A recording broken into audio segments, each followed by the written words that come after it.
Hey you guys, so this is the third video about this particular example. So we row reduced this matrix to this one, and we're just going to talk about some of the different information that gives us. So let's just name these different matrices. This is called, we'll call this A, we'll call this I, we'll call this one R, and this one P. So the first information we know is that PA equals R.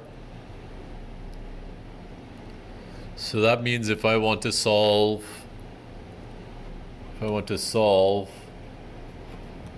AX equals B, where X is going to be a vector in R4. Well, all I do is multiply both sides by the matrix P.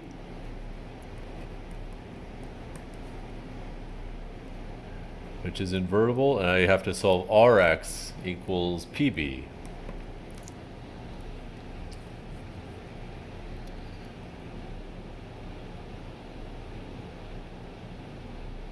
And Rx is written in a way that's already solved, right? So for example, what about B to be 1, 2, 3? Well, then I just solve, and PB is just going to be 3/2. And then -5/4 and 0.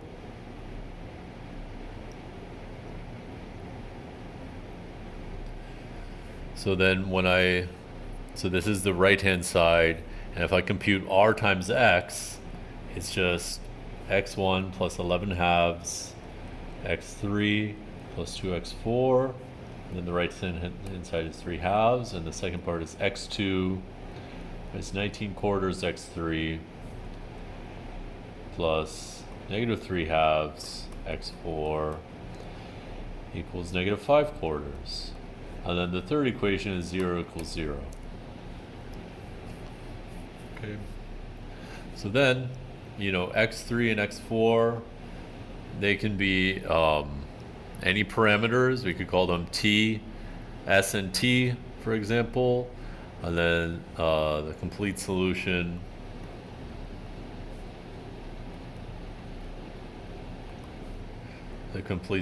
is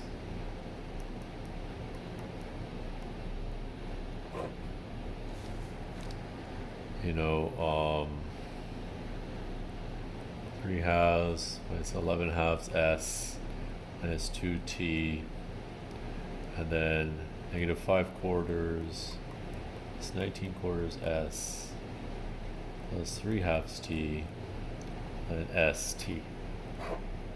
And S and T are any real numbers. Okay. And that's the complete solution to the equation AX equals B, this B. Okay.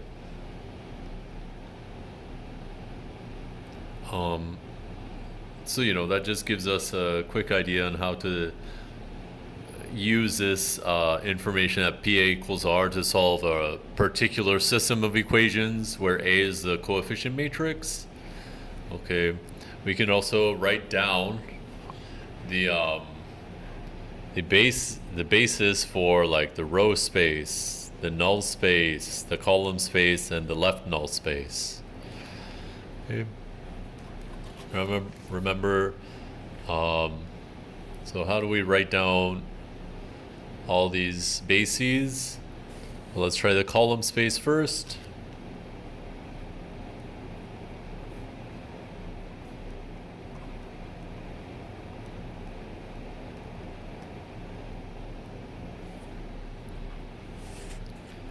Oh, finding a basis for the column space is basically like solving the equation AX equals 0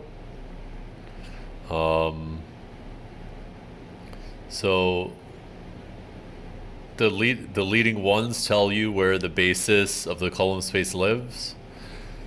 Is basically how it works. So these two are leading ones. So that means we go back to the original matrix A and take out the first two rows, and that is the basis for the column space.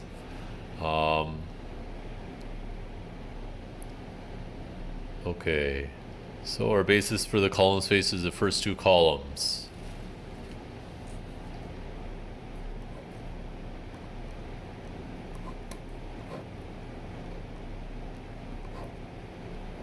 Okay.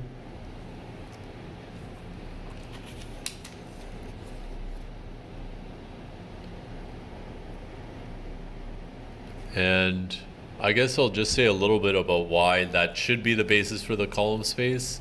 It's because, for example, if I want to see why the third column is a linear combination of the first two, well, pretend that in order to see that, I would solve a system of equations where 3, 7, 11 was the right-hand side.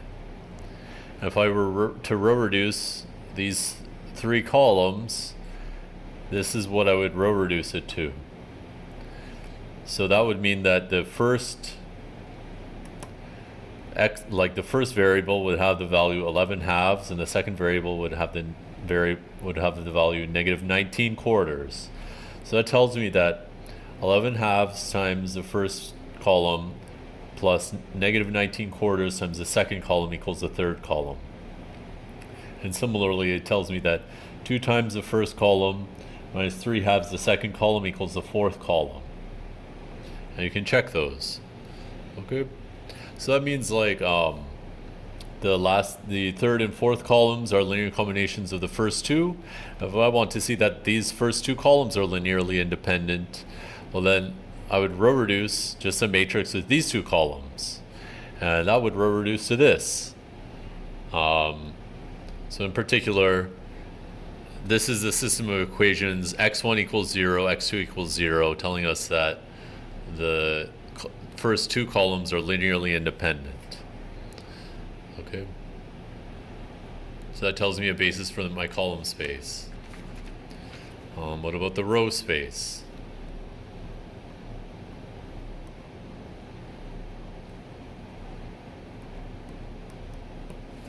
Well, for that, it just helps you to know that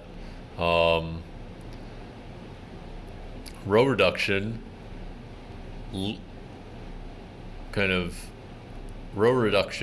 doesn't change the row space of the matrix you're working with. So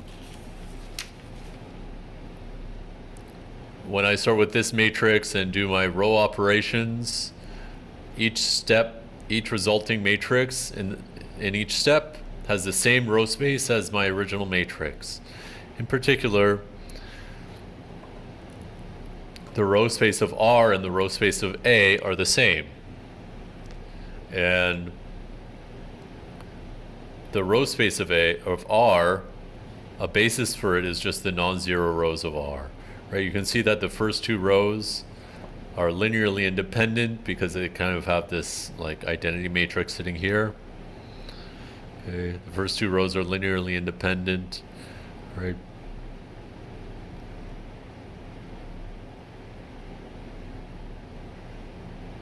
And actually, like, you can also say that,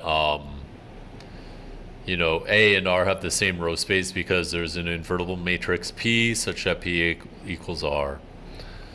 Okay, so anyways, to find a basis for the row space of A means finding a basis for the row space of R, which is kind of sitting in front of us.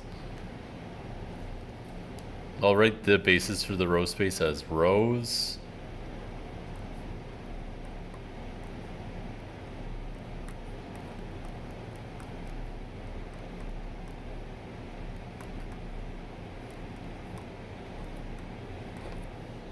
Okay, that's the basis for the row space.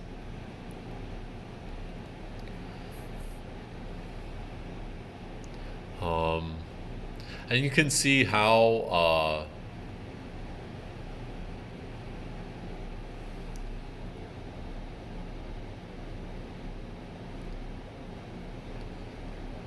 like you can see how the rows of A and the rows of R are related by this matrix P. That can tell you, like, for example, how do you get this first row of R from the rows of A? Well, you just take the first row of R is just 0 plus the first times the first row of A plus 0 times the second row of A plus a half times the third row of A. Right, and you can check that that is true. Right, so the matrix P kind of encodes how you get the rows of R from A. Okay. And we still have two more things. What about the null space? Actually, we kind of already saw how to get a basis for the null space.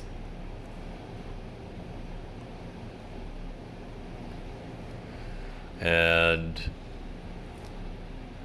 we saw when we were solving the system of equations, well, finding a basis for the null space is just solving AX equals 0. So if we just kind of delete these 3 halves and -5 quarters, we get a basis for the null space. We delete these. So we'll gather up all the S's. Anyways, what's my basis for the null space?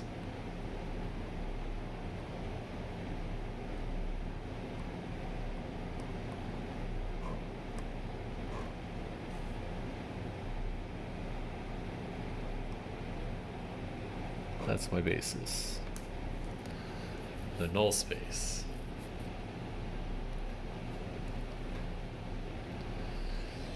And the final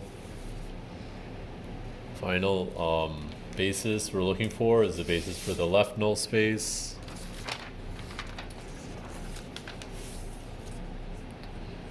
All right. And basis for the left null space.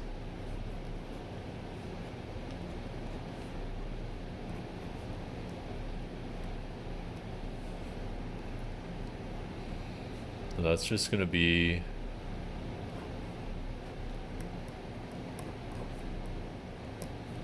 that vector, right?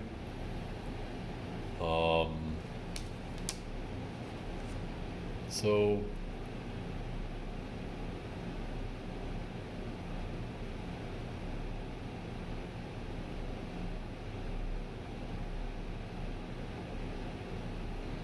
kind of, and to know why that is the basis for the left null space. So notice, first let me tell you how did I find this vector 1, -2, 1. I just in my row reduced echelon form, I looked for any of the rows of R which were zeros and recorded the corresponding row of P. In this R, there's only one row of zeros, so there's only one corresponding row of P, this one, 1, -2, 1. Okay, so that's how I found my left null, the basis for my left null space. Okay. And what does that mean? It means that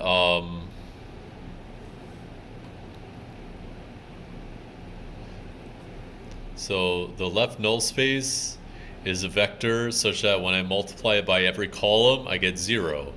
So another way to say this is that the column space is equal to the vectors x1, x2, x3, such that x1 minus 2x2 plus x3 equals 0. Okay. So what I like to think of the left null space as being is we can describe the column space as having a basis given by the first 2 columns of A, or we can say that the column space is a set of all vectors satisfying this equation. Okay.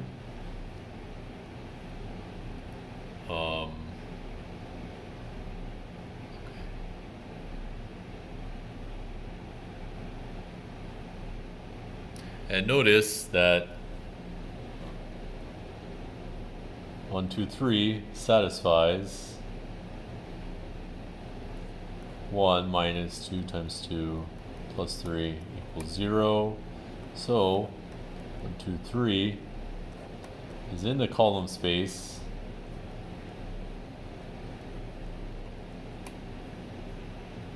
That means AX equals 1, 2, 3 is consistent.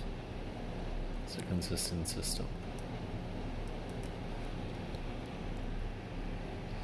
Okay, so finding a basis for the left null space gives me like kind of an alternative description of the column space, right? You can say the same thing about the relationship between the null space and the row space. Okay, so let's stop there. That was quite long. Okay, anyways, thank you for listening.